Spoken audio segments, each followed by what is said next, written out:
From the center of the galaxy, this is ForceCenter, a show about Star Wars, pop culture, and the ultimate adventure, choosing whether you want to be a witch or a Jedi. I'm changing up our catchphrase. We normally say the ultimate adventure, life itself, but hey, choosing who you want to be when you grow up seems like a pretty big adventure in life. I'm Joseph Scrimshaw. I'm Ken Napzok. This is a coming of witch story and a coming of Jedi story and choices, and I'm here.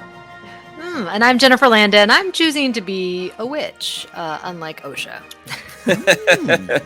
I don't think you're alone in the witch choice. I think this will be a wild ride for those of us who have a Justice for the Jedi tattoo on our hearts.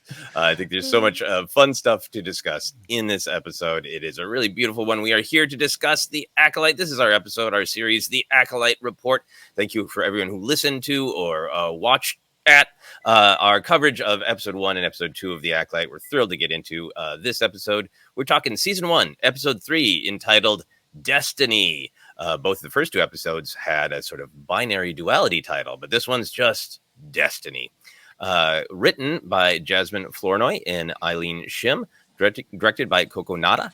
Apologies if I am not getting that pronunciation exactly correct. I looked up many interviews with the director, and hey, if anybody does pop culture coverage, could you please start the video where you introduce the artist as opposed to simply on your first question, so it's easier to find the artist saying their own name. Sorry. Side quibble. I feel that not only the three of us want to make sure we get something right, and E. Jung Jae versus maybe Lee Jung Jae is the correct. I had this issue for years, especially on Schmoes when I was covering the news, and no one just says their names. No one just says I'm with. It's the way the videos are edited, yes. Because clearly they've introduced them. It's at a screening, and they just, I don't know. Anyway, a long story short, we always list the writers and directors, and sometimes they're very familiar and have been a part of Star Wars for a long time. I think a part of what is exciting about Acolyte is there's a lot of new to Star Wars in it, including members of the creative team. I looked up Coco Nada because I was not familiar with him. According to his Wikipedia, he emigrated from South Korea as a child, grew up in Indiana and Chicago. Coco Nada is a pseudonym that he uses as a director. He started out as a film essayist on the old YouTube, and now he is often hired by Criterion Collection. A lot of his videos in particular are about studying the unique shots or camera angles that identify different famous directors. He has directed 2 features of his own. One is called Columbus, and one is called After Yang. So that is a little bit on his background. The writers are also, I think, younger to the scene, which is great. Jasmine Flournoy was an assistant on the Heathers reboot, and then a writer's assistant on Falcon and the Winter Soldier. And this episode, Acolyte, appears to be Jasmine's first major writing credit. So congratulations to Jasmine. Eileen Shim, I'm sure Ken knows this because he knows everything having anything to do with Game of Thrones. Eileen Shim is a writer on House of the Dragon, and I found the most information about her on the Wiki of Westeros page. Eileen Shim, also born in South Korea. When she was 9 years old, she moved her family to New York City. A Yale graduate, studied comparative literature, focusing on Gothic horror. Seems like a good writer for this episode. Mm-hmm. Also worked as a journalist for several years before getting into screenwriting. Had a show of her own on Hulu and is currently working on both House of the Dragon and the upcoming Vision Quest show about the character Vision for Marvel. I want to spend a little bit more time on those people because they're new to Star Wars. Jen, any thoughts or reactions to these new names on the creative side? It's interesting because after the episode ended, I was like, well, that felt new. And it is because we had some new creators, some new voices, and it was thrilling. We'll get into like our reactions, but Coco Nada as a director, I was just fascinated with the choices that he made. And I'm excited. I was shocked because I was like, oh, it's not Leslie Henlin, but that fits because it didn't feel like her, but it still felt in tone with the show. So.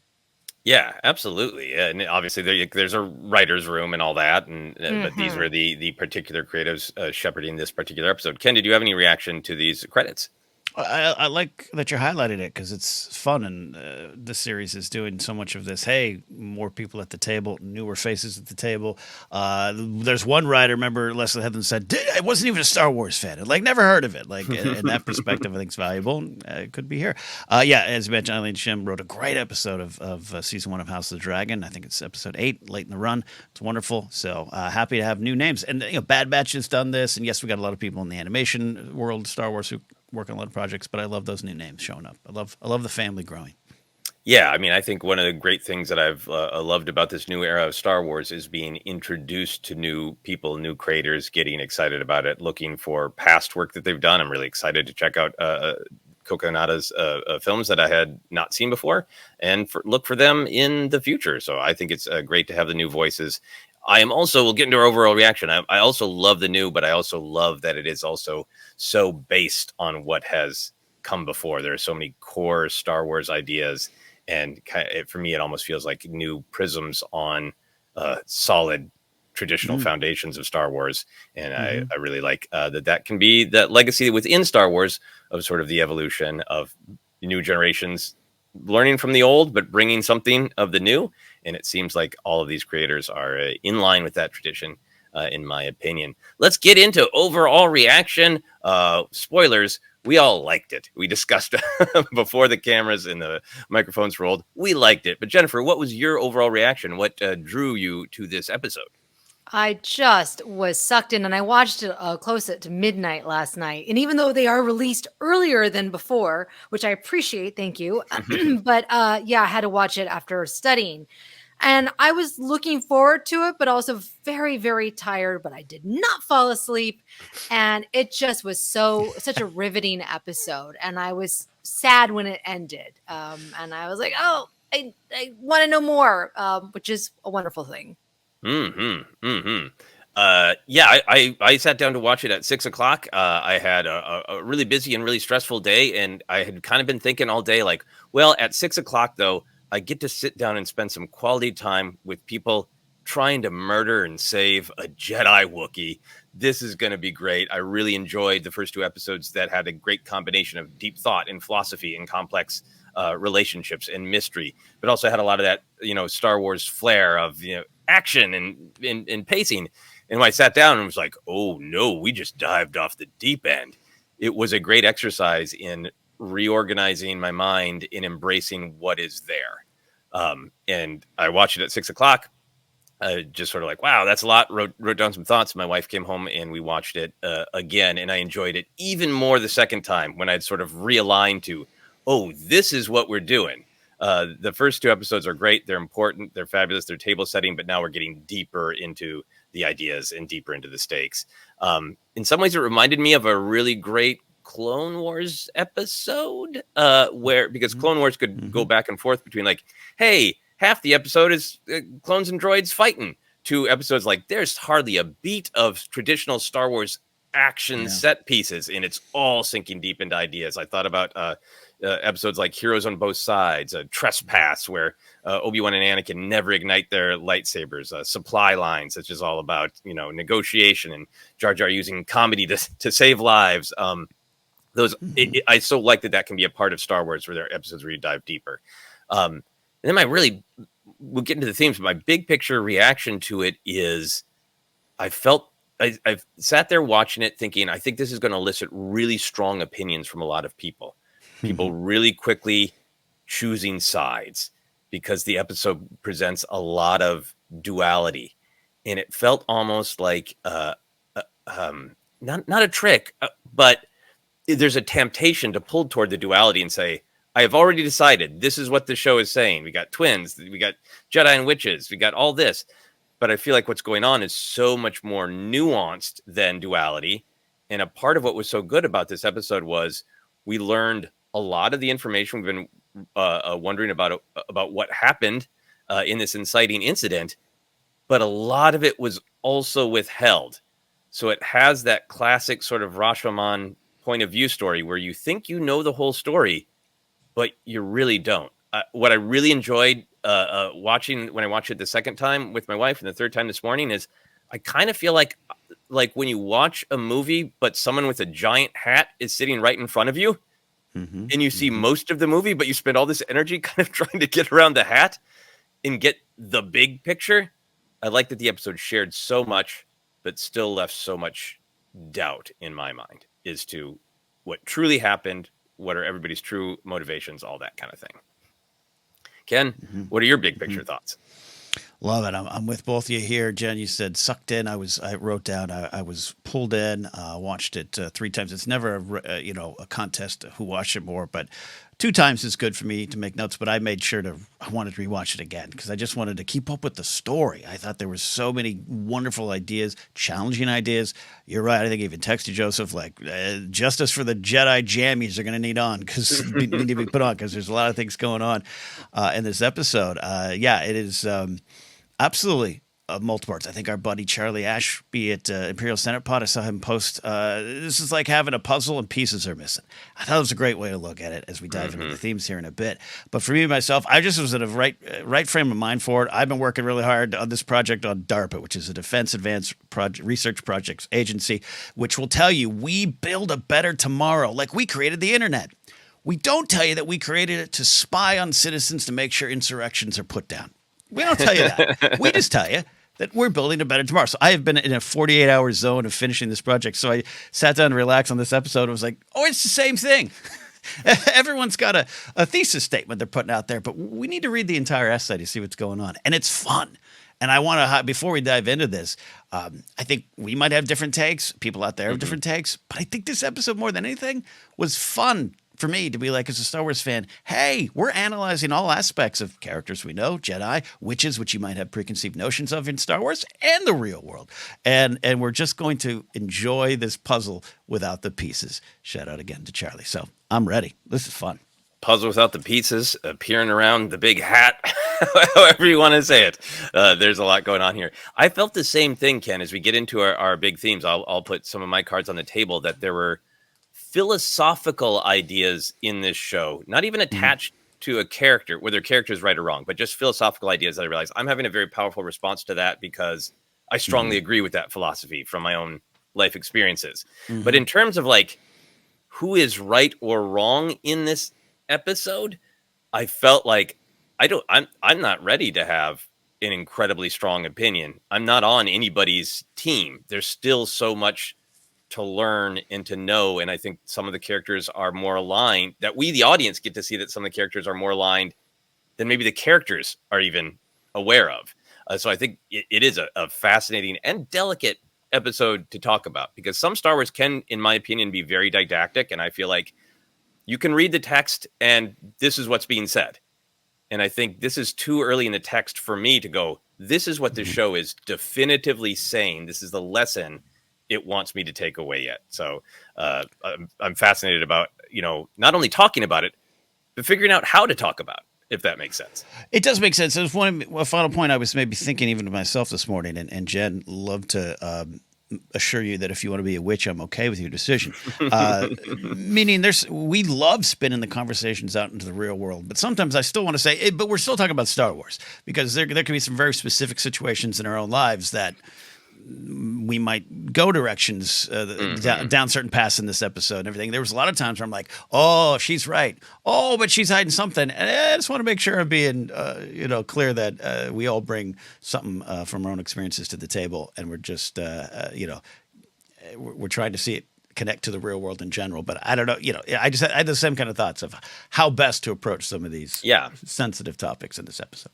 I also think like a couple of the characters are like, they're human and they are trying to do the right thing, but they also have a personal want and they're struggling between it all. And I think we do have a tendency to rush in, particularly in Star Wars, that can be didactic and agree or disagree with a certain character. And I was really affected by that, but that they felt human.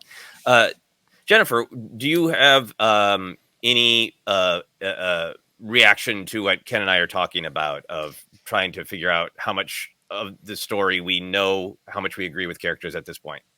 I don't like the Jedi based on this episode. I was like, there it is.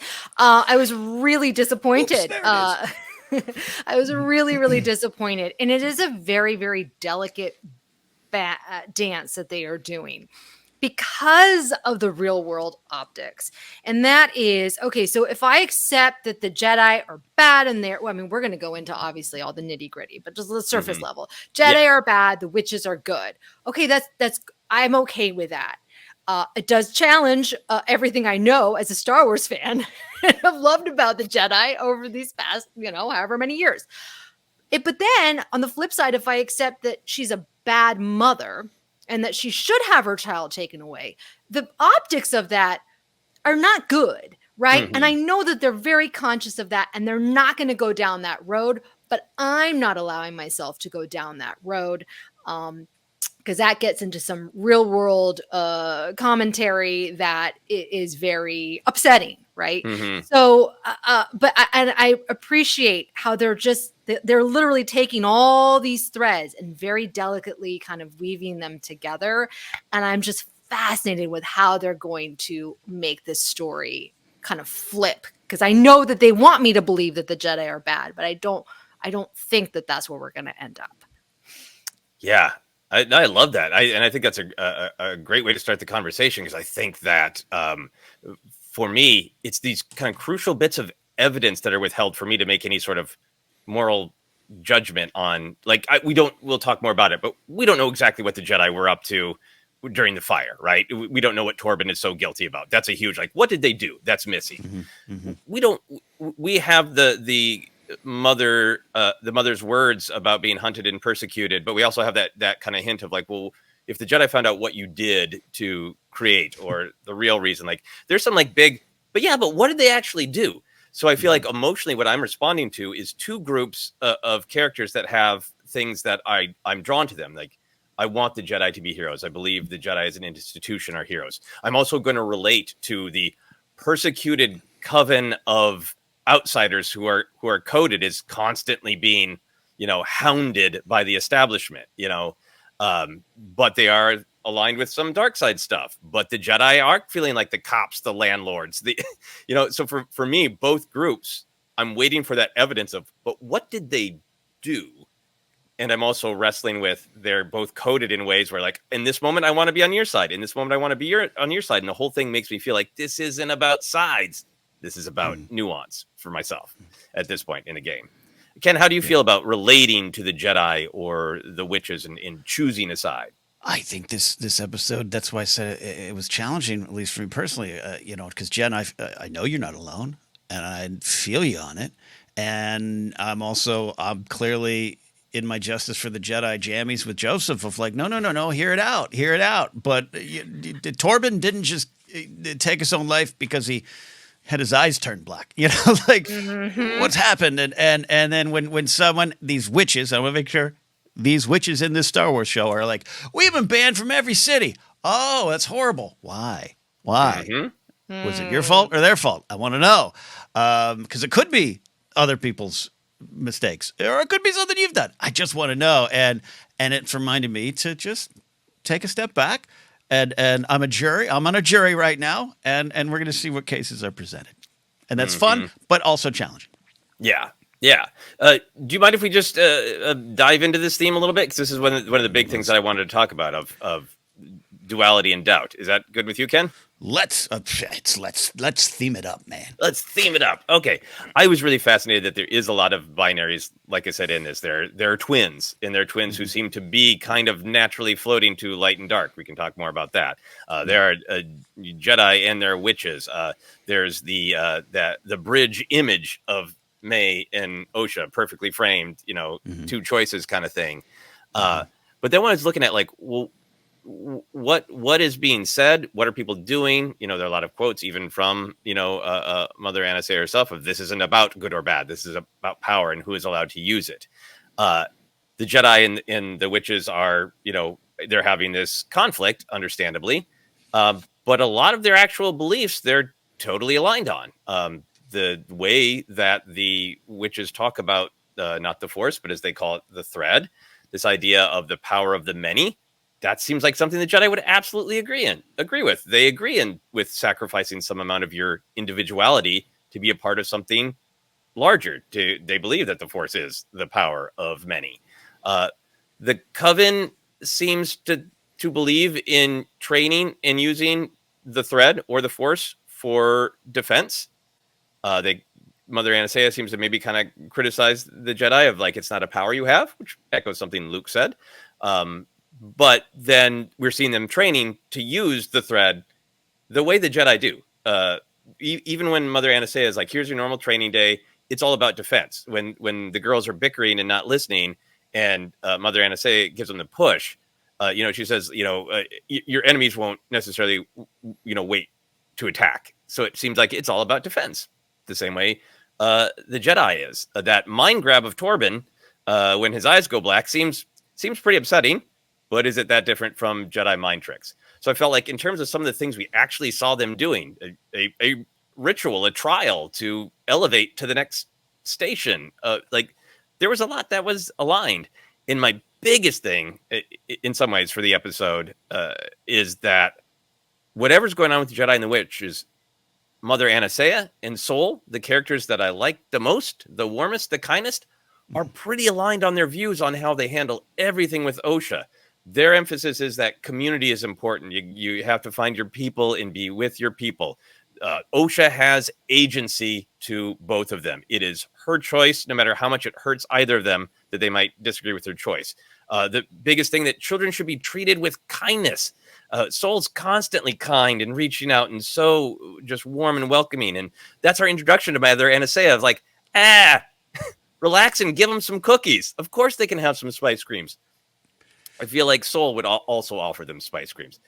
I feel like Anastasia and Soul are aligned. Mother Coral and Endara seem aligned and both being rigid and focused on anxiety and that. So it's weird to me to look at these two groups as opposing one another when two of their main figures seem so aligned. Jennifer, what are your thoughts on Anastasia and Soul? I sympathize, empathize with both of them, which is where my conflict comes from. Because in Dara, I'm like, this is wrong. When she comes in there, I'm like, this should not be allowed. What are these rules that do not let, like, they're basically this group, this coven is doing their own thing, minding their own business. They have their own way of life, their own rituals. And here come the Jedi just coming to upset it all and take away the children. What? I cannot, I just was like, the moment that happened, I'm like, oh, this is just bad. How do I come back to my love of the Jedi after seeing this? Because this is a question I always had. But we've talked about it for years. I was like, this is a little weird that they're taking the younglings and yeah, they're promising them a better life. But like when I drop my kids off at camp, my little one, she's really upset. Like, and she knows I'm going to come back. So I got questions for the Jedi and I'm really conflicted. How do you feel about the fact that it is entirely now? I think Indara is supposed to, in my opinion, is in the text is meant to come off as harsh and judgy, and she adds, with your permission, of course, as a the rules of the Republic are on her side, but then Mother Anastasia says we're not in the Republic. I can kind of see it from the perspective of if they are truly tapping into the dark side and the Jedi are feeling all this roiling, horrible energy, and there are children there, like, okay, maybe we need to check that out. That's for me. That's sort of like I said, evidence we don't have yet. It would appear the Coven is absolutely doing their own thing, but I can see in real life of like, hey, if you think a child might be in danger, you can check on it. Maybe the Jedi are right, maybe the Jedi are wrong. But when it comes to the classic Jedi taking kids, I felt like it was so presented as Soul and Mother Anastasia ultimately coming around to, Osha, you seem to want something different, and we're asking you to choose. Were you affected at all by how much they put the agency on? I don't like it. Osha? I don't like it. I don't like it because I think you can guide children, but that big of a decision feels wrong to put on a child because they don't know. Like, I mean, I wanted to be a ballerina when I was a kid. Yes. I'm glad my mom didn't, send me off to go be a ballerina and train for years and years and years. So, like, I just think give her some time. Like, there's just no time. It's like you either are this or you are that. And I think that binary, as you're saying, is wrong to make children choose. give them exposure. Let them take some Jedi classes, but don't make them be forced to go to Jedi boarding school, which is basically what it is. Yeah, I mean, I need to. I really need to see the rest of the show, but I was curious how much we were going to get into real life, because I'm not a parent. I've been a child and I've been an uncle, but my thought is I have to approach this as sort of mythic, because I feel like my natural reaction in real life is, yeah, an 8-year-old is, especially when there's a lot of pressure on him, like, which Jedi choose now? Feels like probably something I wouldn't ask of an 8-year-old. Again, I'm not a parent and I'm only speaking for myself. But in order for me to dig into the bigger ideas, I kind of have to go, that I'm treating this as mythic, as fantasy, It's so symbolic. Typical, like the hero's journey, right? Like any of the movies that we grew up with as kids is like the kids are off on their adventure. And I definitely think that yes, I think because I have been craving like this mother relationship, wielding the Force. Like I was so excited because this is what I've been asking for. And then to see this complexity, it really is difficult for me to separate it out, especially when you have like the children crying. The children are so attached to their mama. I had to like become very clinical, because I'm like, if I don't become clinical about this or see it as just like fantasy, I'm going to be bawling through half of this episode where they're like, mama, mama. Oh my gosh. Yeah. So it's so complicated. And yeah, I don't know. But right now, I'm not Team Jedi. I'll tell you that much. Understandable. Ken, how do you feel about the sort of the presentation of duality, the doubt in duality, Anastasia and Soul being aligned? It seemed like you were nodding a little bit in agreement on that. Where are you? Yeah, no, I mean, I feel without a doubt that word duality is going to be used so much, because that's what's at stake in every episode. We're going to have to do a tap at a sign thing, right? Duality, where I even think like the biggest, we always ask what's at stake in the episodes. And to me, the biggest thing at stake is your next choice. But that comes from this idea of duality and it fueling almost every scene here and almost every bit of information. The Jedi are good, the Jedi are bad. The witches are free, but the witches are trapped. Connection is important, but so is individuality. Destiny is a calling, but you choose the next step. And I'm fascinated by all of that into these. Jenny, you're not alone, right? I'm happy that you're here with us to own some of these complicated feelings and challenging feelings. I got a lot of texts about, finally, proving the Jedi are bad. And I got a lot of texts of, but they have the permission to do it. I'm fascinated by, it is a choice. Jen, you're right. And Dara's like, we're here to take the children. With your permission, please, by the way. I'm going to whisper it. But the Republic has a law, has a rule. We're not part of the Republic. The duality fuels so many of the scenes here, all the scenes, like I said, that I don't know where to turn. Soul is such a warm character. His eyes are telling the story. And yet I think now that those the warmth coming from his eyes are just hiding a bunch of pain that he knows he just caused, and he's going to deal with when we catch up with him 16 years later. It's now there. And I just love those layers. I love the layers and trying to measure this, trying to figure out what's going on. Yeah, absolutely. One of the themes you talked about, one of those bits of duality, is something that I thought was a really huge part of the episode that I would love to talk about a little bit. And that is this divide between connection and individual agency. So much of the episode hung on being the power of many versus Osha's sort of inalienable right to choose, which is presented to her by the Jedi and by her mother Anastasia ultimately. And I think it's something that we've talked about a lot on ForceCenter over the years, and a part of Star Wars that I've really come to appreciate is that in a lot of the classic Star Wars, original trilogy, well, the whole Skywalker saga, characters talk about destiny all the time. And there's a lot of great, speeches about the thread and how it connects you and how it connects you to one another and how it connects you to your destiny. My take in classic Star Wars is that when light side users talk about destiny, they mean there's a choice that you can't avoid. There's something in your past. There's a relationship you have. There's a crossroads that's coming. And you're going to have to choose one way or another. Destiny is bringing you to a choice. When Darksiders talk about destiny, it's that you don't have a choice. It's that your fate has already been decided. Vader talking to Luke on Bespin of it is your destiny. It's Luke's destiny to face the Sith, to face Vader.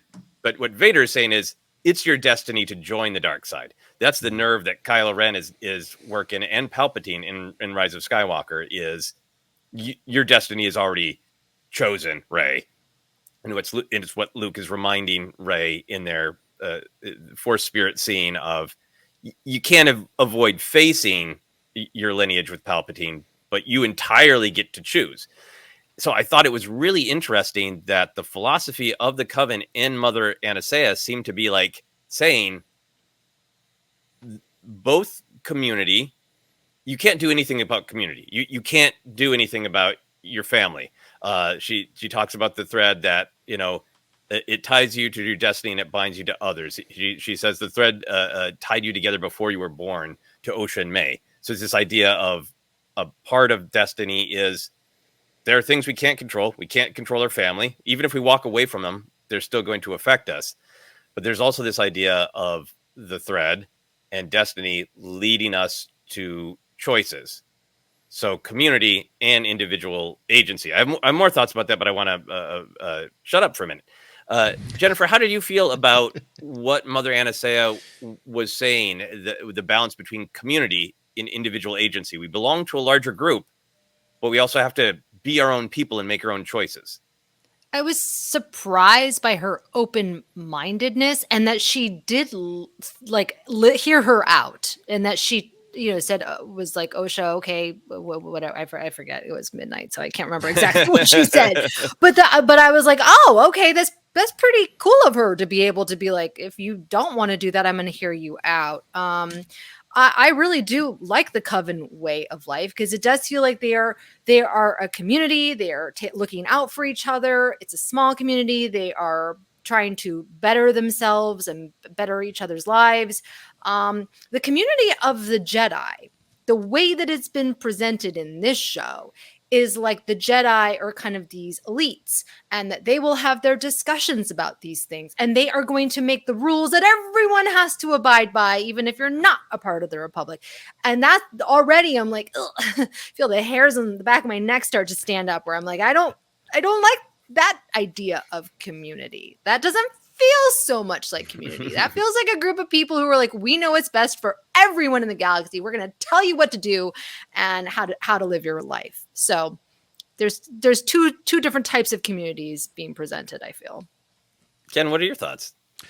Yeah, I don't think you're wrong there at all, Jed. I am wary of of a lot of the information left off of the Witch's Tale just as much as the Jedi, from my point of view. I even at the end, I think Mother Anastasia I think she breaks with her own ranks in a way. I took it pretty sincere that she had this moment of, this has got to be her choice, and this is what it is. And this is now I'd almost taken away from themes to predictions, and I don't necessarily want to go there. But I put down this note of there's this great moment. Great destiny is not decided for you by some anonymous force. You get to make a choice, Osha. If you want to pull the thread, then pull it, which we had seen in the trailers. Fear should not make this decision. So what do you really want to do? That's powerful stuff that we all could live our life by. But then she also says, great, all right. Well, I'm still going to discuss it with the committee. We'll take your thoughts into consideration. We'll get back to you. Email in the morning. Who knows when we find out the truth of that confrontation. Was a lightsaber pulled first? Was hey, by the way, nah, she ain't going. I still want to see that, and I still think that's part of what might be coming. But related to what it is, Jenna, the Jedi do show up under the laws of the Republic. That maybe, again, as I've said in previous conversations, on the stuff like sometimes, Yord's right, but we need to question what makes him right. And I think that's what this episode is doing, about maybe we change that. Maybe it's like, hey, we see the kids. Here's a pamphlet. So maybe they want to be a Jedi. You know where to find us, right? Maybe it's that versus Indar. But at this same time, Mother oh my God, what's it? Corell, Mother Corell. Mm-hmm. A wonderful performer who was born in Russia, who at times made me think of my now late Russian babushka grandma. Had some of that eat Kenny energy, and I loved it. But I absolutely think you're right, Joseph. They're on the polar opposite sides of showing. You got two characters, Saul and Anastasia, showing the not correct way to do it, but the more layered. Hey, let's talk about this. Hey, there's two sides to this, and you got two versions behind them of like, nope, this is the way. You're trespassing, you deranged space wizards. Deranged monks. These kids, we have a right to take. Like, and that's what's behind it. And I'm trying to focus on the great stuff with Mother Anastasia, who I felt realized maybe there was some wrong things going on, but then tried to encourage them to lie. Then maybe still made the decision for her. I don't know. Maybe she didn't. Maybe they didn't. I don't know. I was left feeling like Mother Anastasia started out with like, hey, you got some butterflies in your tummy about this big choice. You know, it's gonna be okay. And then seeing how much Osha truly wanted something different and how much it was a part of her, identity. She was sneaking out beyond the walls before she ever saw a Jedi. Yeah. That Mother Anastasia realized this. Yes, she has to be a part of a community, but maybe this child needs to choose for herself. And again, caveat on the real world, whether you should be asking an 8-year-old to make that decision in real life. But in terms of this fantasy story where two communities are converging on Osha to destiny, the thread of destiny has brought her to a choice, and it's witch or Jedi. It's this ceremony or that ceremony in this moment. I feel like Mother Anastasia at that point, after that great conversation with her, where she says, you need to make this choice. The threads led you to this choice. Fear shouldn't make this choice.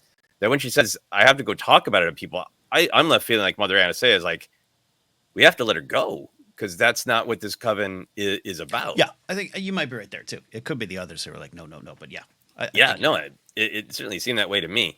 I think for me, one element that I was really affected by in this sort of idea of balancing the group and the individual is what the difference between May and Osha was. And we can talk more about May because I think a lot of us were waiting for like what tragic incident caused her to go in this direction, but she's already exemplifying some of the issues that have traditionally in Star Wars led to dark side choices, a fear of loss, a need to control.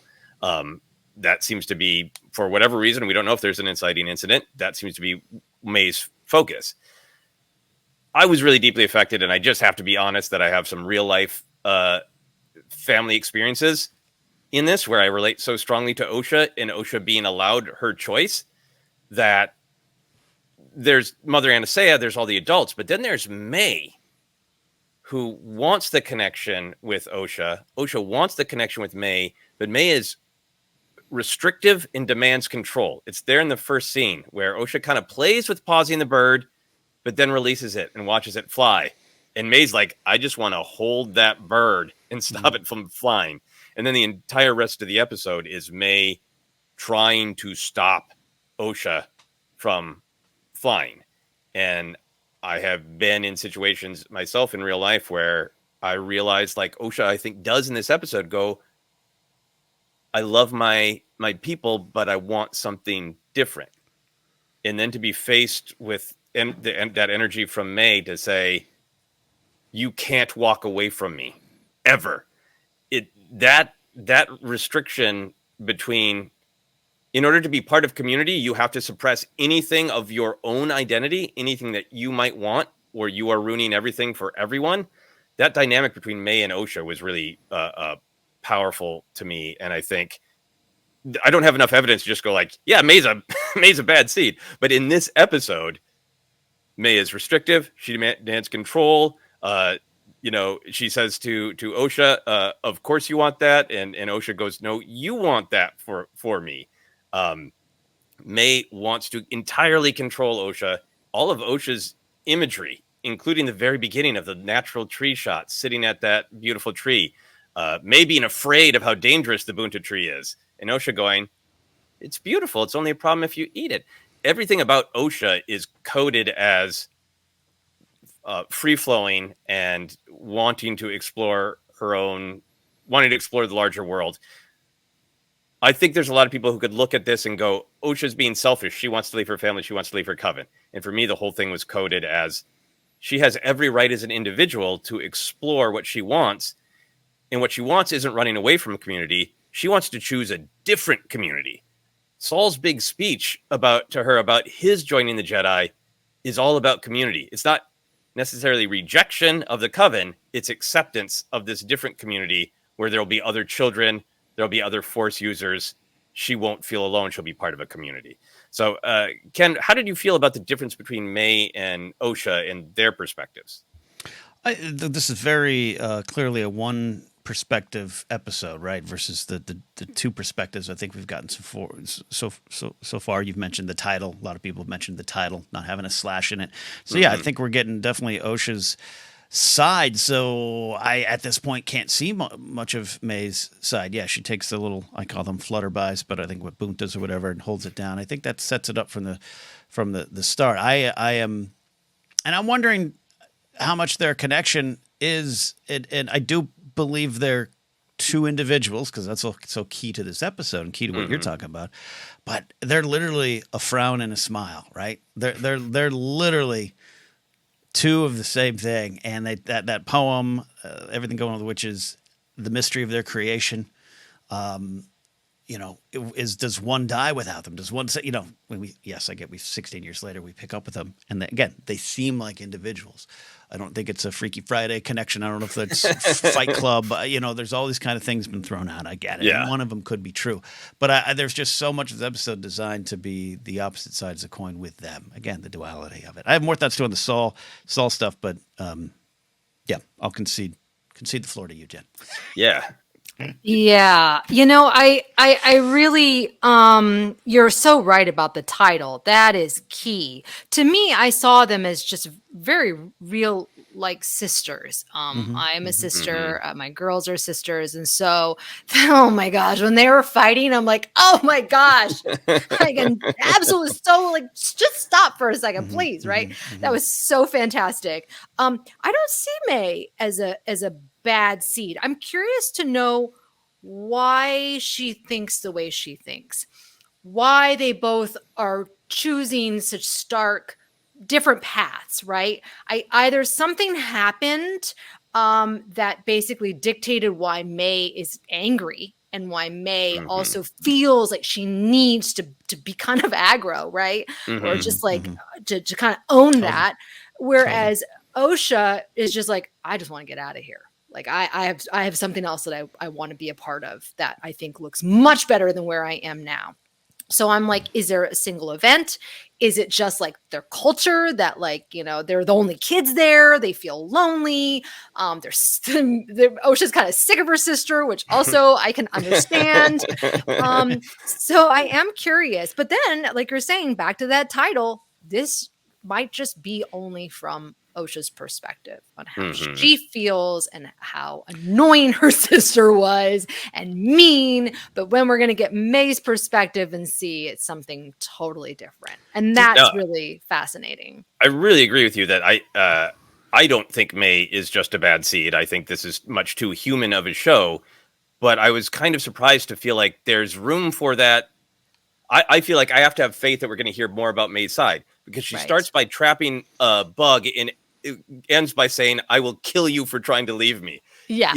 All of her feelings are relatable. I've felt them many times of I don't want anything to change. I need this person next to me, and it's going to be a violation if you try to walk. These are all like human feelings, understandable things, especially for a child.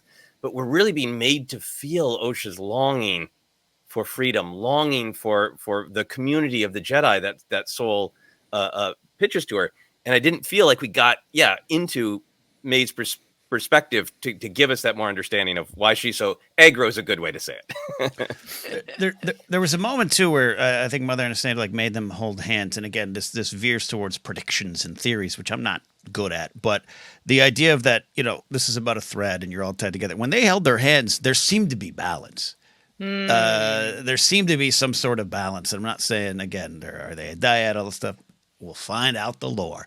I'm just saying thematically, they held hands, and maybe some of the anger that was present in May seemed to go. Some of the uncertainty in Osha seemed to go, and they were connected. And there's something powerful about that, what that means, but you still got to find yourself within that. And that's why I transition a little bit to the soul stuff versus some of the Anastasia stuff. There's again, this is my perspective too, but Anastasia says, you and your sister are special. I want you to stay special. Where Saul, and you hinted at it, Joseph, and talked about it, but Saul's kind of like, hey, you're unique. Would you like to join Team Unique? Like, there's it's a different way to look at it. That's what I'm saying. The witches are free. They've made choices to be free. And they have that right, and they've done a great job. But they're all trapped in that place. They're trapped in this freedom, and that's you could argue the Jedi are the same way, man. And maybe Kaneka later on is like, I'm out of here because I ain't free. I'm gonna go on my little Jedi camper. Put an asterisk in that. I want to talk about that Jedi camper for hours. But yeah, and that's why I'm excited to I think we'll revisit this all. Whether or not we just have another episode from May's point of view, I don't think will be that simple. But yeah, to find out, as you say, Jen, the genesis of May's anger. Yeah. And we can talk a little bit in our canon section about any sort of predictions or guesses or lore, because there certainly is that big lore thing of their creation, which we'll get into. So we've talked a lot about like the duality of the Jedi and the witches, and aligning with them, or who you're rooting for. We've talked about May and Osha. I also think there's this big thing in this episode that I was really affected by. It is a coming of age story of, hey, you got to make this choice. I feel like a lot of coming of age stories. The parents, the siblings, the people who are affected by the protagonist's coming of age choices are obstacles or side characters. And I felt so much of this episode was also informed about what do the parental figures want? What do they personally need out of it? They aren't just mentor figures going, choose wisely or being an obstacle. The Coven seems to have created Osha and May, at least from what we know, for the purpose of continuing the Coven. So they have this like very specific need of them. Our Coven is going to die. We almost went extinct. The ritual is vow upon my death, protect the secrets of our Coven and continue our legacy. Mother Coral expresses that on a personal level, she cannot lose her children. She says, I did not bring the girls into this world so we could lose them to a bunch of deranged monks, which is a fabulous line. I think Soul is so kind, so beautiful, but clearly invested personally. I think he sees some of his pain and some of his hope in Osha. And he does have that beautiful speech about finding community in the Jedi. But I felt like we spent a lot of time where I was analyzing, are the parental figures able to think clearly about what the children need, or are they trapped by what they need from the children? And are they able to separate that? Jen, you are a resident parent. How did you feel about the parental perspectives and pressures that they were putting on Osha and May? That's why I was so conflicted, because Soul, as kind and gentle as he is, he's not the parent. So Mother Anastasia and Kirill? Yeah, Mother Kirill. Yeah. Mother Kirill. I know a kid the same Kirill. Interesting. Kirill, Mother Kirill, she said, I believe, I carried them. Like, she, like, let me tell, like, come on. Like, these are their children. And I just, this is for the good of their community. I just was like, do not take those children. Do not do it. And they obviously, the Jedi win in the end. But, yeah, I don't know. This is where I just can't separate myself, because it's just like that gut reaction where I'm like, don't, because she's a wonderful mother, and they seem like they're a great coven, a great group of people. Yeah, I mean, I think spice cream. Yeah, they got spice creams. Things. They had a lovely little courtyard there where everybody was doing their thing. Yeah, I bet they have great story time. Yeah, she the Mother Anastasia loves them, and she's so kind, and she's just like, I don't know. It's like when we're like, I think of the Ursos, right, with Jin, and we see those parents. Like, I don't want Jin to have to be ripped away from that. It's the same thing. It's just here, instead of Krennic, it's now Soul and the other Jedi. Sorry. I'm. This is a Padme moment. You're going on a path I cannot follow. I am Krennic Team Witch. is a piece of blank who wants to kidnap Galen for his own ends. Soul, I think Soul might be making a mistake. I think Indara might be making a mistake. But they are and I might not agree with it in a one-to-one real life way, but in terms of analyzing text of the show, I can't ignore the fact that they are offering Osha a choice. There's nothing about Krennic that's offering a choice. That he's just a monster, like in my opinion. All right. Yeah. Okay, yeah. But I understand what you're feeling, and I do want to really respect that. I can't imagine being able to just be analytical about this episode if I were an actual parent. To be honest, like it's so well done. It's so well done. And it's something we really have not seen in Star Wars before, which is why it felt so fresh to me. And why I was just riveted the whole time, never looked at my phone, didn't fall asleep. I was sucked in because of the real world parallel. So yeah. Mm-hmm. Let me ask you this real quick, and then I want to get Ken in on this idea. There's an extremely great interruption from the Jedi when they arrive, because when Osha says "I do" to the vow, what was Mother Anastasia going to do in that moment if the Jedi hadn't shown up right then? Based on her actions later, I do think she would have like gotten down and been like, "What is going on? Let's talk this through." I really believe that. Just based on how she reacted later, I think that she would have heard her out. I don't think she would have forced her, but I do think there might have been like, time is of the essence. Everyone's here for this ritual. Let's work maybe a little. And, put you in the outfits. Exactly. We waited for the cool space moons to do their weird thing. Yeah, like everything's aligned. Gotta go. We got double lunar time. Come on. Yeah. Come on. Well, one of my favorite little moments is May just kind of going, whatever, it's just a ceremony. It doesn't mean anything. And Osha was like, it means everything. It means everything. Ken, how are you affected by this, by a coming of age story where it felt like a lot of the parents were conflicted? Yeah, I we say it a lot, but we don't. You and I don't have that perspective, and that's why we value Jen's presence here. And I can try to put myself in the spot. I try to put it in with Shmi too, and I think we have now two great scenes of a mother showing great strength when maybe they don't even want to show that strength as their kids make this choice. And I think it's right to analyze it. I do bristle against some of the general. The Jedi, not you, Jen, but for years, the Jedi steal children. I don't think that's entirely accurate, but I do want to analyze the way they're doing it in this era, 100 years out from the Phantom Menace, right? Where we're supposed to be going, hey, they're really hiding behind the letter of the law here. And the damage that does. But it is about perspectives, Luke, you're going to find that many of the truths we cling to depend greatly on our own point of view, right? And there's a lot of point of view going on here, especially with Saul. His line at the end, "May started a fire, destroyed everything."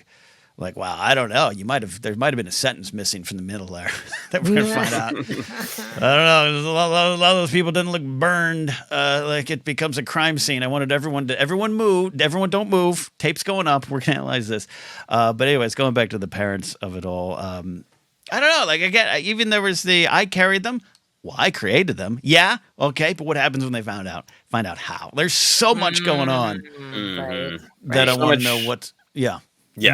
And I agree with you. Indara really presents like an authority figure that gets my hackles up.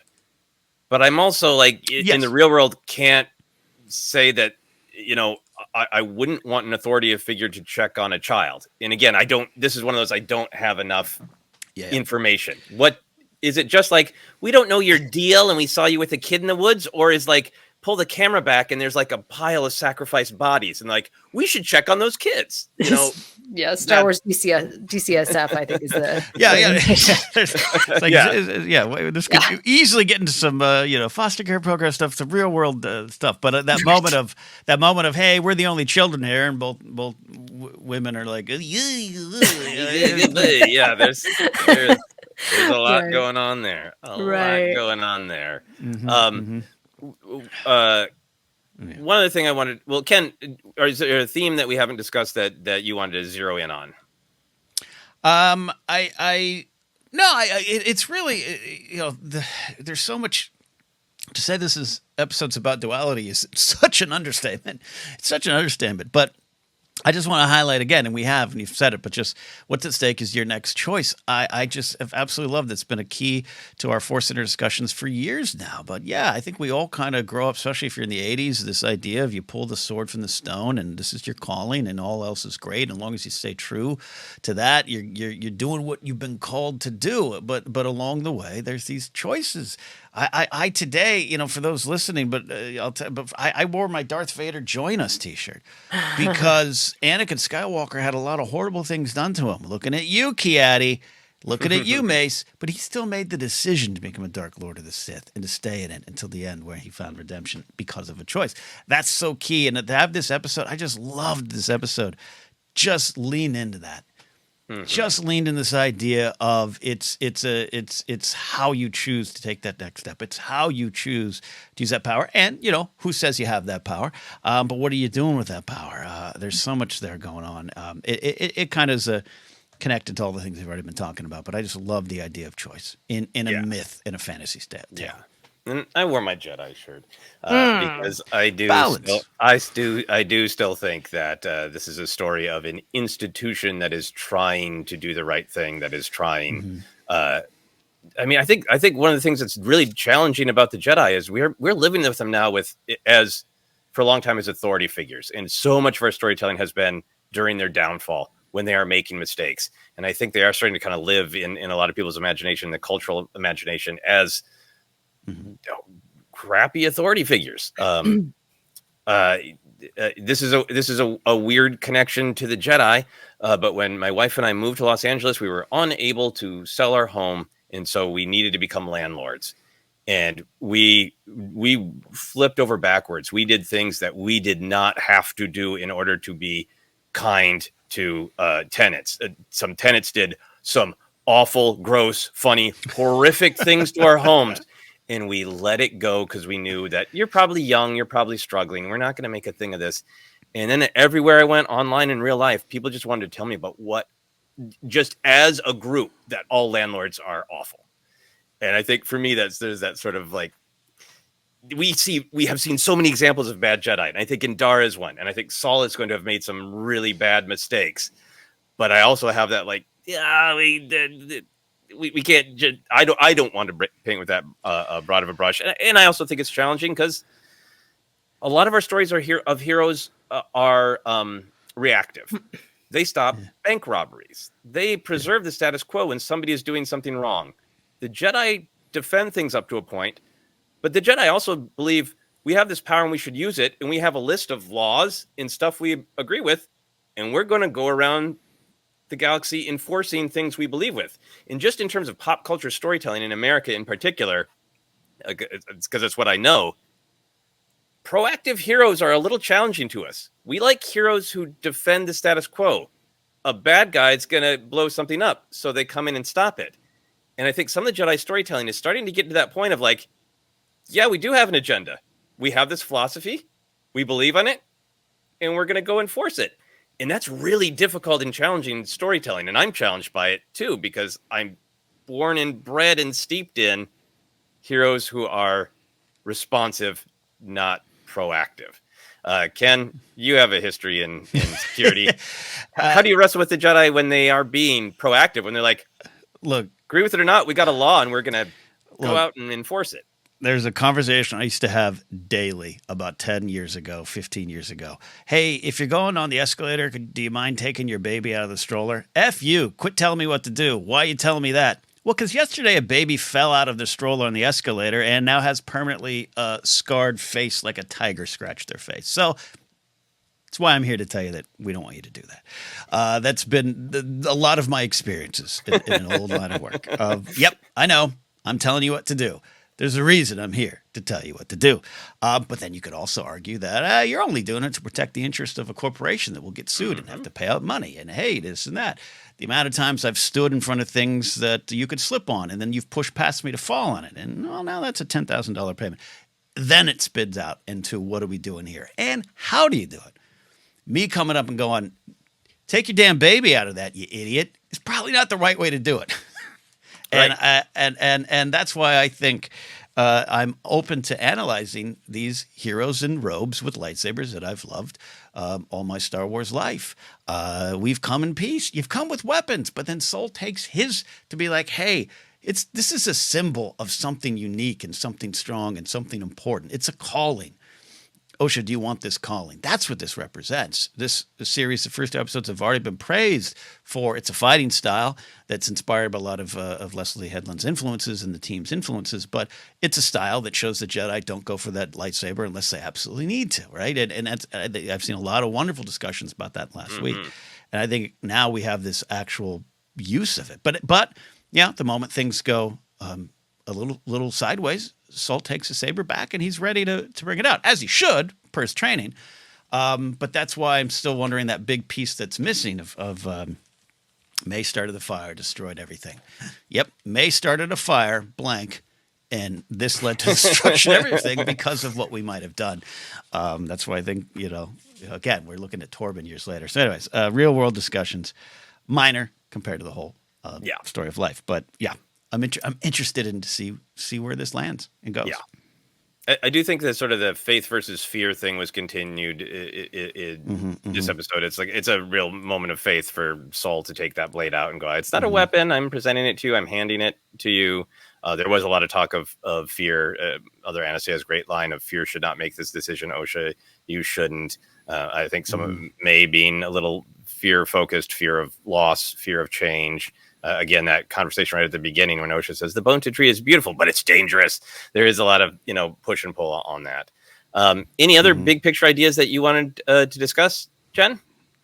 No, I think we touched on most of it. I mean, the only thing, power, obviously, who is allowed to use it, and the notion that the Jedi could potentially suppress it, I thought was very interesting, because basically it's like you would have to adapt to their way of doing things, right? So, and then I think about how Osha doesn't really have that power. She doesn't have that strength anymore when we see her later on, and then she's left, and so she's disillusioned, and maybe it wasn't all that romantic like she thought it was going to be. I don't know. Yeah. So power is very interesting. We needed like a Dexter Jetster type to be like a union organizer who is also there going, "Do you want to be a mechanic?" She goes, "I'll take option 3. That sounds great." Final thing for me, we've touched on them a bunch, but I really felt like what is at stake in this episode? What is that? The themes of this episode, I think, truly embracing the unknown and the unresolved is a big part of it. What is the Coven up to? Are the Jedi just going around shutting down somebody who uses it differently, or have they tapped into the dark side in a way that's hurt or affected others? Is that what the Jedi is responding to? We do not know. What did the Jedi do that we didn't see? What's in that ellipsis of Saul's that you're talking about, Ken? Why is Torben that guilty? There was also that kind of clue of there was some sort of little noise from the power generator earlier in the episode. So is it nobody's fault? Is it a faulty power generator that everybody went running around pointing fingers at, Grandest thing. This is about home safety.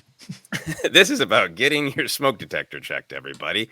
The way it's cut is a little rocky when May and Osha are both on the bridges. So is there a story of Soul could have rescued May too, but chose not to? Is May afraid to let go on it? What's making her aggro, as we said? Is someone already whispering in her ear? I feel like the fact that we just don't know the answer to a lot of these questions is, to me, a part of the point of this episode. I love that you said it's a challenge for us audience to collectively kind of face the unknown, right? There's the jury has not been presented everything. No one's rested their case. And I think that's been fun, but it's still challenging. We've been Star Wars fans for a long time, and something comes along and says, "Hey, here's a different camera angle on it." Yeah, you should embrace that unknown. Yeah. No, it's really fun, and I might come around to Team F the Jedi, even Kalnaka. We'll see when all the evidence comes in. On. Slow down. The guy's he's just a mech neck with a lightsaber. He's great in this episode. Anyway, all right, we're going to take a quick break, and we'll be back to discuss some of the canon moments and some of the just fun moments, all that stuff in just a moment. Back in that moment. And we are back to continue our discussion of Season 1, Episode 3, Destiny of the Acolyte. Talk about some of the canon stuff. There weren't as many little canon drops, but there was kind of a pretty big thing going on in this episode. For lack of a better term, I'll call it Force magic conception. So we get the dialogue of I carried them, I created them, and the what if the Jedi find out what you did to create them. But of course, I think this is meant to have a relationship to evoke Anakin's creation. This was fun because my wife Sarah didn't really kind of remember. She was like, I remember that Anakin doesn't have a dad, and Shmi knows. What else is the deal with that? And so it was fun to kind of go through, like, what is the actual evidence in the text? And we get the line from Palpatine in Revenge of the Sith that, it was said that, Darth Plagueis was so powerful he could even influence the midichlorians to create life, as he looks directly at Anakin. I believe there were earlier drafts where Lucas was more clear on, like, yep, the Sith made Anakin. I feel like a large part of the fandom generally accepts that Anakin was made through the midichlorians. The Darth Plagueis novel, which is not canon anymore, also made that explicit. So a quick review of my understanding of what's going on with Anakin. But Jennifer, how did you react to that? Was that I created them, I carried them? Did that make you think about Anakin, or were you just caught up in what's going on with the emotions of these characters? No, it didn't. I mean, because the story of Anakin reminds me of, the story of Jesus and whatnot. Heard of him. I've heard of him. So let's go to the root of that. So I'm like, yeah, okay, makes sense. Sure, checks off all the boxes. But I did actually go to Mother Talzin and to the Night Sisters and kind of like there, and I just immediately visualized like the Coven summoning up this like dark magic with a K and what that would have been like. And then I was like, well, maybe they put a little bit too much of the dark side energy in May, just a little bit too much of that dark side spice. It went a little bit overboard. Two rat tails for you. Right, exactly. So, but I don't know, but that did make me question some things. But I like it. I think it's a great idea. Yeah. I want to get back to the. Did we overcook this recipe? I think that's a take I haven't seen yet. Ken, how did you feel about the, for lack of a better word, force thread conception in the connection to Anakin? Were you like, oh boy, canon time, or how did you react? No, I'm a little on where you're at, Jed. I know, and to recap a little bit, some people who had access to the screeners decided to use this as a pulpit to put forth some of their ideas on modern day Star Wars and warn us that Episode 3 would break Star Wars forever. It was part of the discussion going into this episode. After the episode ended, I was like, I didn't figure it out. Texted a friend. They went, well, I think like with the kind of fatherless midichlorian birth, I went, oh, yeah. I didn't even think about it. I didn't even connect it to that thing. It doesn't take away anything from Anakin. For me, Anakin is a different story. And we don't know the details of that. Like you said, a lot of it's non-canon. That comic book, which is canon, had Palpatine in a vision maybe suggesting it, but nothing's fact. We'll figure that all out if we even need to. This is fascinating to me about what she did. And is it similar? Does it connect to Plagueis? Is this now a thread forward, much like clones and Mandalorian might lead to Exegol? Maybe. We don't know. I want to know that answer because it doesn't seem natural, but that's part of the game of, anything that's outside the Jedi's pamphlet is considered bad. And is that true? And I'd love to just find the details if we even get them. But I think it's going to come down to some things about who they are, that connection being beyond just normal. I'm not saying they're the brother and the sister Immortus. I'm not saying they're a dyad. I'm just saying there's something at play that's fantastic that needs to be explored and will. Magic with a K, like you said, Jack. Mm-hmm. Yeah, I think for me, this was not any sort of canon breaking. It didn't lessen Anakin in any way. It immediately made me think of it, and it made me go, cool, awesome. I feel like ideas that get thrown out in Star Wars, especially kind of big or odd ones, like what happened with Anakin's conception, should be played with and explored. And, we know very little. And it could be, yes, that that there's many different ways to interact with the Force, the thread, and totally separate from any Sith knowledge. They pulled the power from some planet, from some Force virgins, and they spoke to the midi-chlorians, and they're, as she says in the ritual, they were, given the miracle, the gift of life. I'm paraphrasing, and it's their story, and it has nothing to do with Anakin. It could also be that, hey, some Sith Lord who's trying to figure out how to make a tool like Anakin gave this knowledge to the sisters or manipulated the sisters. I kind of think it'll just be separate, but again, we don't know, and it's a fun canon thing to explore. The other thing for me with Anakin's story, Jennifer, I'll never forget. My manager at Kinko's was reading the Phantom Menace novelization before the film came out, and we were like just busily making copies, laminating things, and he just looks up and he's like, "Hey, it turns out Anakin's an immaculate conception, like Jesus," just like out of the blue at Kinko's. So this it turns out Anakin's Jesus has been with us for a long time and is extremely complicated. For me, reading the text is a bunch of people external to Anakin declare him a virgin, declare him the chosen one, declare that he's so powerful, he's going to change everything. And what happens is the thread of destiny, because other people believe he is the chosen one, leads him to significant moments where he can choose. He has a choice between, turning on Mace or holding Palpatine accountable, and he chooses the deal with the devil.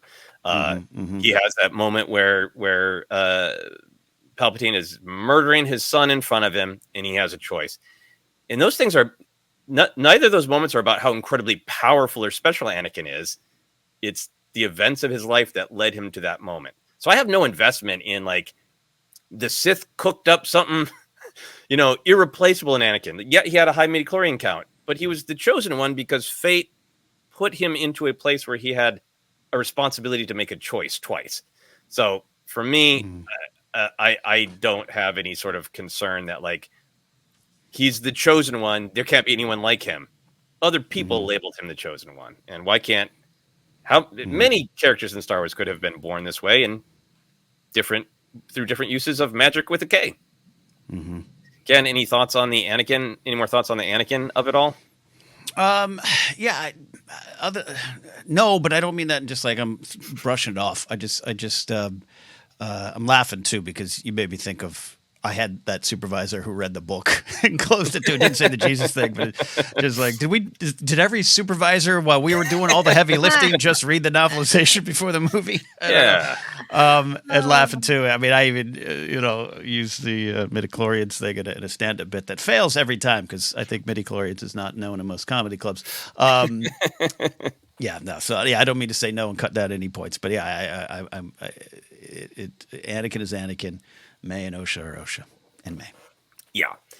In terms of pure speculation about Osha and May, Ken, do you want them to connect with other things? Do you want them to be a dyad? Do you want it to be that they are split spirits and Osha naturally gravitates to the light side and May naturally gravitates to the dark side? I think from the beginning, even when the theories of Amon Listenberg is playing two people, and I think I was in the show, I was like, no, stop. I don't know why I don't gravitate towards that stuff. As a Game of Thrones fan, I'm one of the ones that's once full magic returns, I'd like to just go back to more politics talking, even though, that is a story about magic slowly returning to the land and how people deal with it. But I think there's too much evidence in this episode that's, again, I say this is all fun, but if just there's some literal it is light and dark walking together. It is, and it could just be it's some subtext there to these real characters. So if I had my druthers, I would keep them just as good old fashioned normal twins brewed in a witch's cauldron. There's connection, but they could represent it. Yeah, there's so much about.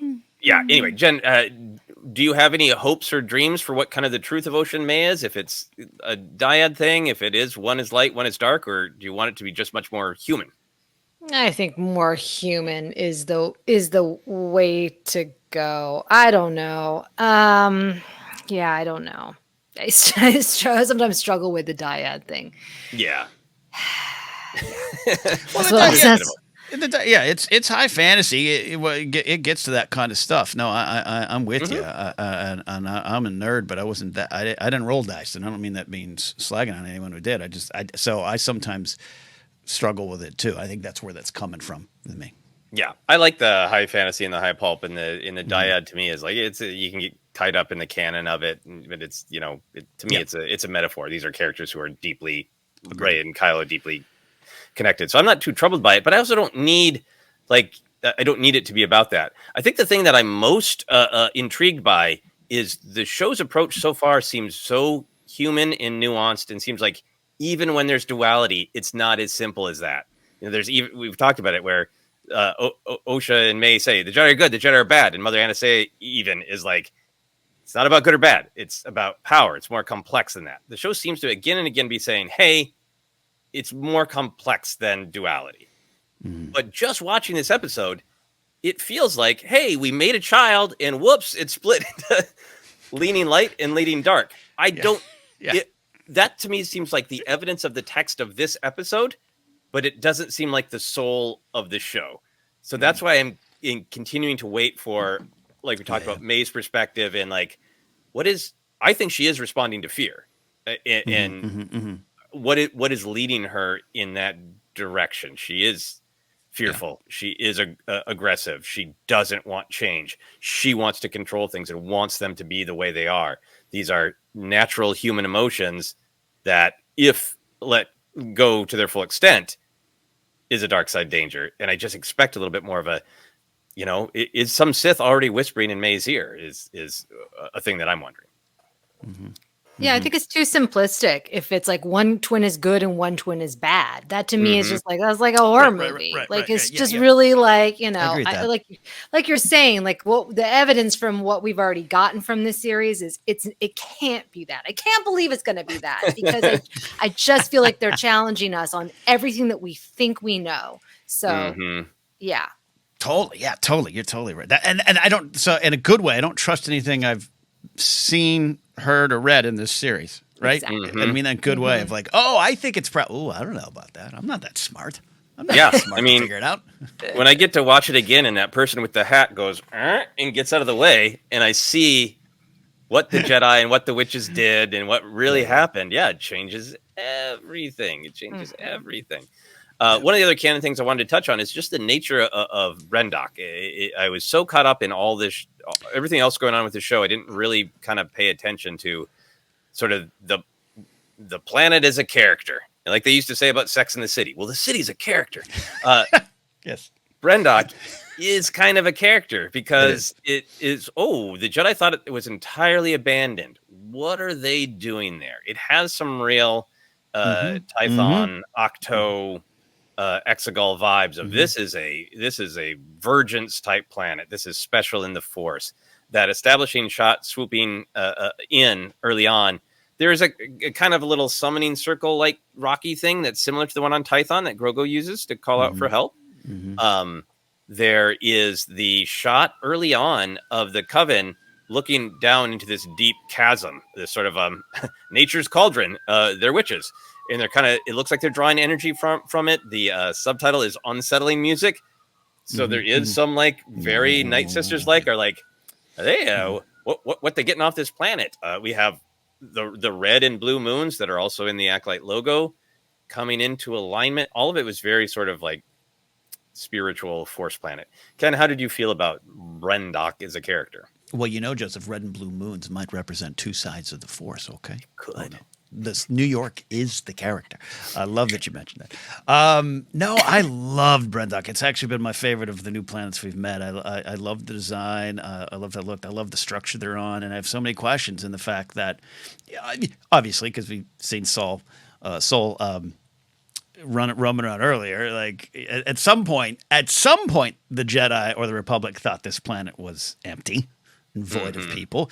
Clearly, at the time we see them, they're playing a little word game there. But this is why I'm not saying, and Jen, I'm saying this to you. I'm not saying the witches are guilty. I just want to know why they're here, and what they've done to get here. And Was this planet the final destination that they needed to get to, or is it just the next in the line of, hey, well, this will work? And do they have to be on a bunch of planets with those moons? I don't know. Wonderful, delicious questions. But the planet itself, to your original point here, Joseph, I thought it was just wonderful. Yeah. I loved it. And those little, I think those are the buntas, right? We're calling them the little butterflies. The tree is the tree is a bunta, right? Okay, so the little. Yeah, I don't know what the little spacey bird is. The little I call them flutterbys. Flutterbys is mine until proven otherwise. But the flutterbys. But everything about the detail of that, and also, I love go back to themes. But we hunt with the bunta, we hunt with the bow and arrows. Yeah, but we're still hunting. The planet has so many secrets. I love that. Star Wars has their secret planets. We got Tython off the 118 freeway. We've got Octo. Off of Ireland. Yeah. But it was a great design. This is. I want to see the book on this one. I want to see the art of book here. Mm-hmm. Jennifer, how did you feel about the planet itself? Fantastic. I thought it was the most mystical planet that we've gotten in a long time in live action. It felt very much reminded me of the latest series of Willow. I loved that show. Gosh, it was so great. But there was kind of like taxes were able to get that cut. Gosh, Tom's tax breaks. about that. Devastated. But just like that whole sequence with the trees and the little flutterbys, it just felt very fantasy. And I loved that. And there were just so many things within that, which we'll get into, I guess, with the coven. Yeah, and it's beautiful, but it's dark and secretive and mystical. Yeah, I love that it was so fantasy. It was so both, and we still have these questions of like, are the coven using dark side magics, but just sticking to themselves and not hurting anybody? Fine, or something is going on. So I don't want to be overly, harsh on the way it's coded, but those opening shots of the planet are coded as so peaceful and so beautiful. I'm watching that and like, I need to go to a park like OSHA. I need to get beyond the walls of my 1-bedroom fortress. Beautiful, so beautiful. No children, but these two we made. Not suspicious at all. No, not suspicious. And then like it's some great high fantasy, like we live in the dark mountain, and there's a wound in the mountain that goes down to some primal energy, and that ritual isn't just like we've said some words. It's we appear to be reaching out and pulling something from the planet, from the cosmos, from the moons itself, and burning it onto a child's forehead. Like, could be cool, don't know, but it's great fantasy image, and it's like clearly the planet can go. It's spiritual, but how you use that, who knows? Yeah, indeed. Yeah, great. And of course, then for Canon, that testing screen from the Phantom Menace. Yep. Moving along. We always like to share some favorite moments as well to celebrate all of the big, meaty ideas in the show, but also all of the great moments, a great acting moment, a great moment of comedy, action, whatever. Ken, what are some for you? Man, there was a lot. Obviously, we love this episode, love what it did to me. I talked about it before, but Saul's warmth has been present anytime you've seen the character, but there's pain behind it and clear, and I love it. The pain is a character, but I just love his moments. Jung Jae's pulling JJ, as they say. He just pulls me in every time. And he's got me in the palm of his hand because I'm with him. I believe him. So when I find out if he did something horrible, it's going to crush me, right? Like I'm like, I love Carrie Ann Moss, but I'm like, I hope Indar did it all. I hope Torben did. And I've saw some wonderful theories there already on the internet of who did what and caused who to run away and blah, blah, blah. Love that. Without a doubt, I'm sure you're both going to cite her performance, but Jodie Turner-Smith, I think just was wonderful. A great, what I hope is not just a Star Wars one shot. I hope we see her more. She was the embodiment of the themes. And the character and the character design. And I'll say this, some of the designs of some of the other costumes, witches didn't necessarily hit for me as much as her, but you could pluck her out of this show and drop her as is to any other Star Wars story, and she'd just be a perfect fit for it. Just the look, design, how she floated through the screen, and then how she was able to have these small, intimate moments one of my favorite performances in Star Wars in a long time. Brenduck, I said there, and I mentioned it. That Jedi camper. Joseph, don't you want to go camping with the Jedi now and have the 1950s kind of camper with a patio? Yeah, and have Cal Naka soup up my speeder bike. Yeah, it was great. Absolutely great. Jennifer, what were some moments for you? I just loved everything about the witches. I've wanted to see witches and more witches in live action. As I've talked about, no shade, but the Ahsoka show did not really capture what I was going for, what I was hoping for. This is it. Same. This was what I've been waiting for. And Jodie Turner-Smith was phenomenal. I mean, she just pulled me into this episode, is why I want to join this coven. The rituals of it, I loved the hum, like in their chanting, which felt very much reminded me of the Night Sisters and Mother Talzin, that kind of like in the background. The music was fantastic, costume design. I love that they had aliens in their coven. I thought that was really cool, or a couple aliens at least. What was that lady? The elder who reminded me of like Elder Nasa. Yeah, Elder Nasa. A great reveal. She kind of reminded me of Mama Odie from the Tiana movie, but that's an aside. I don't know if that one worked for me as much, but it was just all fun. Really fun. It was fun too, because I when she said gather my advisors, I'm not saying I'm a genius here, but I was like, there's going to be an old one that's going to suddenly show up. Like I just had that, like, and boom, there she is. It was great. It was great. That big reveal was like an elder has entered the chat. It was she was so presented, was like so great. And then I've died before. It was just that. And then and then had a pretty like, you know what? She's great. Bleeping lie to him. And also really was another moment of binary. Test is pass or fail. So fail it. Like fail it. She was great. Really, I agree with everything. I thought I liked the Night Sisters in Ahsoka, but I felt like they had a very different purpose. Like there's much more to explore with the Night Sisters, but functionally they were aligned with Thrawn and they hated our heroes. It reeks of Jedi. So they had a different thing, a different narrative task. This is, I think, some of the stuff that reminds me of the Night Sisters in the Clone Wars, where we empathized with them, and and there was room to go like, you're definitely wronged, you're definitely hunted and hounded and all that, but also what exactly are you up to? But yeah, within that, man, Jodie Turner-Smith was fabulous. Just great. A couple of specific things. I loved the training session. I loved the way that she introduced the name, the thread, instead of the Force, in the way that it was very similar to the Jedi, but the way that she gathered it up like it was a thread and then held the energy and released the energy. And I want to give a huge shout out to the sound design people who every time they used the thread, there was that sort of rushing sound that we associate with the Force, but it was slightly different. It was pitched slightly different. So it was very similar, but just a little different, which I thought was fabulous. I loved everything about Mother Anastaea's design, but I particularly liked some of the closer shots where she had those multiple rings that were the long threads. It was just sort of like a cool design, and it was like, hey, it's like the thread.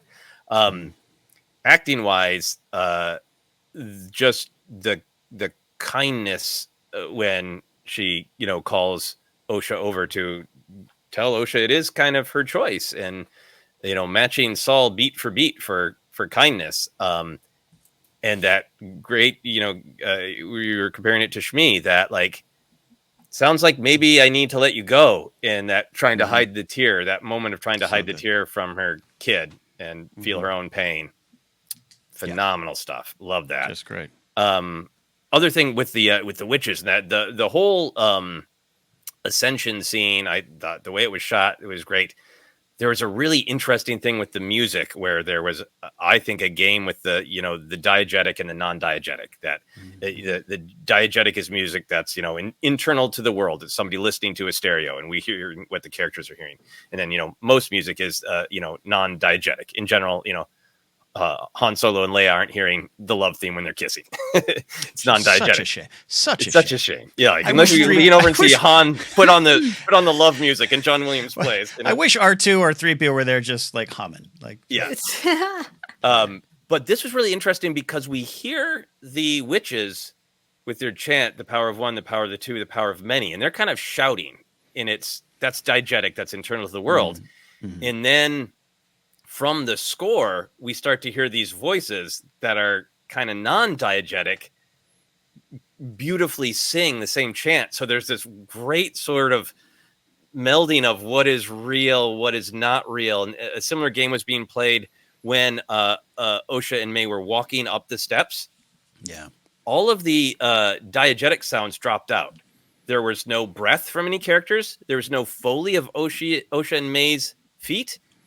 And so for a moment, it was just the non-diegetic, just the music. So it was a great way to make that whole sequence feel magical, because on a subliminal level, we're kind of coming in and out of different levels of reality. I thought that was just phenomenal. I think it elevated the entire sequence for me. Ceremonies could be, fun in Star Wars, but this was something special. Yeah. I had a couple other moments I wanted to share. I really liked two Kalnaka moments. I liked when Osha says hi to him and he turns around and has like kind of this friendly conversation with her. Yep. I loved how she's really like, I want to see different things, like this Wookiee. Damn. I also did like when Mother, I'm forgetting her name now, says Mother Coral says there are no children here. And Kalnaka's roar is, kind of like, come on. Yeah. There's almost like I smell them. They're kids here. I don't know. There's something very natural about that, which was great. Jen, any other moments for you? Not that I can think of. I have a bigger thing that I'll talk about later. Awesome. Ken, any other smaller moments for you? No, a ton of great things all the way through, to be clear. But we an episode like this, when it's just dripping with themes that challenge you, I almost forget to write down my favorite moments. But so many moments all the way through. I loved Mother Coral's line about, I did not bring the girls into this world so we could lose them to a bunch of deranged monks. Regardless of how I feel about the Jedi, like that line. Loved May's line of, but that's how we become witches. I think that one is going to become a meme. It was great, just the way she said it very suddenly. And final thing for me, I loved in a galaxy where we don't always see paper because it is rare to extinct at different parts of the timeline in Star Wars. I loved Osha's very natural triangular sketchbook, and I loved her Jedi symbol sketch. It was really beautiful and then really meaningful that's how May starts the fire, by burning your dream of becoming a Jedi that you put in your beautiful natural sketchbook. Was great. All right, move along to anything that we disliked or questioned. Is this where you wanted to bring up a thing, Jen? No notes again. No, I mean, I just would like, there you are. I would just like it to be longer. I just wanted it to be longer. That was it. Did the ending feel abrupt? Did the episode feel like a complete meal to you, or was it just simply longing for more? I just wanted to see more because I'm worried that we're gonna get away from this storyline a little bit next episode. So that's all. I just wanted to hang out there. Yeah, I mean, I know the answer is out there because many people have the screeners of the 4th episode. Oh, right. But I am kind of hoping that we jump back to the present, because now we know a lot more, but we don't know everything. And so we'll look at those episodes a little bit differently and then jump back to but what really happened is, I don't know. Ken, was there anything you disliked or questioned? It's Paul Harvey's to say, now you know the rest of the story. No, look, I think there was some... there's that big struggle. You and I, Joseph, on the question we had this week, talked about movies versus TV, the scope and the scale and everything. And there's moments where I'm like, it just seems a little small, contained for me. They don't take me out of the story. There was a couple little editing moments where I never noticed it, but I just didn't love some of I thought there was some weird cuts and stuff like that. And I just want to be clear, because we get a lot of new people joining us here, which is great because we're expanding our viewership as we cover this show. And sometimes it comes up every now and then. Hey, you guys seem to be afraid to go negative. Absolutely not. We've got 10 years of sharing things we don't go. There's just no point to it.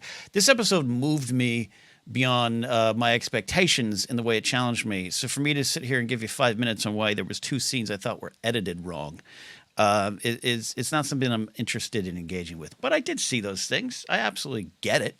But nothing took me out of the story here. Yeah, no, I think it is not about a fear. It's about a choice of where to put the focus. Yes, And it's a even choice. in Star Wars that I've lived with for a long time and I just kind of love with all my heart, I still watch Return of the Jedi and go, I'd change that camera angle. I'd direct that actor to say that line differently. I feel that way about all Star Wars, but I would rather spend more time celebrating it or be sure that I'm being able to have a conversation that is entirely good natured. And I had the benefit of having, times where with the original trilogy era, we've talked about a ton where everybody was on the same page of we love this, and maybe we're criticizing it or poking fun at it, but it's not. Nobody's going to pick it up and wield it as a, and that's why George Lucas should be shot into the sun. That happened later. Happened later. That happened a little bit later. Anyway, yeah, I mean, hey, here's my big critique. The camera should have been on Osha's face when she first said May, so there wasn't a half second of confusion about which character was which.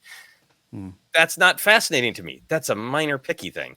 I think this is not about the episode. I thought the episode was really good. It felt very complete. I love that it started at the tree, and I love it started with May's certainty of, if I don't know where you are, you're here. It's safety, it's comfort, it's a little bit of control, and it ended with her having lost that control and being at that tree in dismay. Perfect. That's exactly what I want out of an episode, to feel like it's his whole own meal and leads to something else. I'm not going to mention any of the marketing shots, but as we move on, and there are very few marketing shots left, I'm kind of annoyed that I now have that one in my mind because it's making me guess.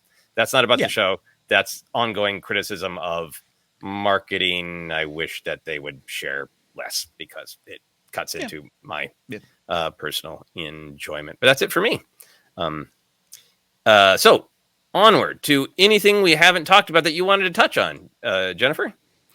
I think for me, the highlight of this episode was just, it felt fresh and felt new because of the diversity. I'm going to say it, the big D, diversity behind the scenes. I think is so important. We've talked about a lot about diversity on screen and how important that is. And that is absolutely important. But when you have diversity behind the scenes as well, writing, making those decisions, telling the story and behind the camera, it all comes together to where it's like we're getting new perspectives. And I loved it. It made me so joyful to see a Black family at the center of this episode. It was incredibly powerful. And even the moment where they were and they're not handmaidens, but the people that were doing their hair, such a powerful moment that we don't get on screen in a positive way. And I was just the whole episode, I was smiling and I was like, gosh, if only I'd had this type of show when I was a kid growing up. I love my Star Wars, but so much of it is why I identified with the aliens because I didn't see a lot of people like me, to be frank, on screen. And this was where it was like Star Wars now feels like it's really a part of me. And it's reflecting my world. Having diversity doesn't take away from anyone. This is my life. Like me being present and me being on screen or whatever doesn't take away from anyone. It's just me being me, right? And I think that sometimes people forget that and they say, "Well, who are all the people?" Well, it's just humans. We all deserve to be on screen and represented. And I just thought it was really, really beautiful. I really agree with that. I also think that was a nice moment that was very different from the whole Anakin story when Shmi says there was no father. It was just, that's sort of like happenstance. This guy, there was no father because I hadn't met Klieg yet, but this was a little bit of a different take of, we don't need no fathers around here, which is also a form of representation and exploration that I think is great. I also think it was really wonderful to read up and learn more about some of the people behind the camera, as you're saying, Jennifer, and seeing that a lot of people have life experiences who are working on this that maybe relate to what the characters are going through. I can relate to all the human emotions, and I had things in this episode, like I said, that were really affecting to me because they touched my personal life. But this is a story about, young people choosing between different communities or starting in one community and ending up in another community. It's what I loved about Saul's speech, which I meant to highlight a little bit there, of right or wrong, even if Saul screwed up horribly in his speech to Osha, what he's trying to communicate is, to me, the Jedi are community. To me, I would have never felt comfortable in the family I started with. I was going to be ostracized and different. And then the Jedi were family and community. And these are rich ideas that are coming from people who have had, experiences in the real life about being parts of multiple communities and making choices when you're young. And I think those things are really valuable, and you can feel them in the story, in my opinion. Yeah, well said to both of you, and Jen, feel you on that and understand it and really value where you're coming from. And especially what you're saying about behind the scenes. It's not for me to say when we reach that point, but I think there's been some points with Leslie Headland in the press for this of I don't want to answer the diverse questions about a diverse cast, because it's just the cast, right? I don't know when we'll get to that point in society. I hope it's soon, where it's no longer a special cast. It's the cast. This is what the cast is. And it looks like the world. But that said, you also need to point at how valuable it is and the little moments here and the behind the scenes stuff. You're so right, Jen. Because I can't hide the fact that I view in Star Wars the Jedi as generally the good team, but I'm here to analyze it. But, I bet there's other people of the perspective growing up of, those people that showed up and said we're here to protect you. Are they? That's a fair question to ask from a very earned experience in a very earned place. And so we're getting to see that play out in a lot of different ways. And it makes Star Wars that much more powerful. So no here for me. Yes, that's our dark side commentary. What didn't you like? All right. Ken, was there anything that we haven't talked about that you wanted to touch on? Nah, I've laid it all on the table. Really loved it. A lot of fun. And I'm saying fun in that sense of like, I don't know. And that's fun to kind of be in that space for a bit. Yeah, no, I really, really love having strong emotional reactions that are often born of my own experience or my own opinions about Star Wars, but also trying to, take that sort of life lesson of don't be Yord. Yeah. Don't be so certain. Take a breath and look at the situation and give it some time is a great life lesson always. We try to wrap up with a fun question of if you could have a figure or merch of any character or idea from this episode, what might you want? Ken, what would you want for fun from this episode? I've tipped my hand here. I don't even want it to be a HasLab. I want it to be a life-size Jedi camper shell on wheels that I could tow around. Comes with a life-size Kelnaka. Maybe it comes with Jonas. He's just there to fix your speeders. I absolutely loved it. It's just in the background. It's a wonderful design. It made me think of like Jester's Diner. Like it was just this great, wonderful thing of the Jedi, in the prime still of just like, yeah, we have a spaceship. We have a camper to camp out when we go to places. Kelnaka, I just loved it. So I want a life-size HasLab Jedi camper shell. That is great. I want a Bunta tree in my backyard that I don't have. Or eventually, if they make a Torben action figure, I want him. When I was growing up, they had these superhero action figures of superpowers of like, you squeeze the Flash's arms and his legs ran. So I would love a Torben. You squeeze his legs and his eyes go dark. Yeah. That would be fun. Either that or a triangular space drawing pad would be lovely as well. Because I love that drawing pad of Osha's. Jen, what figure or merch of any kind would you want from this episode? That drawing pad is great. Mother Anasea, I need the action figure. I need it now. I'm sure that they'll come out with one. No, we'll send you the link. I think you can probably. Oh, really? They announced a retro collection, and she's one of the characters in the retro collection. But they're rolling it out slowly. They were ready. They announced in Black Series and in 3 3/4 Vintage the Osha action figure just this week. So I think it was. Yeah. I think they're rolling things out as episodes come out, so as to not spoil things. Great. We'll get you. We'll get you that figure. Yes. Yeah. Yes, thanks. The action figures don't want to spoil things that the posters do. Come on. Have some respect for which part of the marketing arm gets to spoil things. I kid. There's the negativity for you, everybody. All right. That is it. That is our big look at this complex and really engaging episode of The Acolyte. Ken, you want to take us home? Absolutely. We're the Force Center Show. We can be found on social media at Force Center Pod. Our Facebook page is Force Center Podcast. We're on Instagram. We're on YouTube. If you're listening on the podcast side, that is great. Continue doing that. Listen wherever you find podcasts. Just search. You'll find us. But if you're on the YouTube side, maybe you're new here, we're trying to reach 10,000 subscribers before the end of the series. Subscribe. Hit the notification bell. Join us for live streams. A lot of cool things coming your way. Merch available at tpublic.com/user/ForceCenter. And you can support us directly at patreon.com/ForceCenter and get into that Discord where people are discussing this episode right now. Follow me at Ken Napzok or go to my website, kennapzok.com. Extended for 1 more month. That website's going to be shut down one day, but on there you can get copies of my book, other things, and also information on a big stand-up show coming to the end of June at Flappers Comedy Club in Burbank. If you're local, love to see you come out. Information on the website. Jen, where can they find you? I finally figured out Discord, so I'm going to join. I finally figured it out. You can find me on all the social media sites at Jennifer Landa or TikTok at Jennifer Landa 1138. Joseph, take us home. Excellent.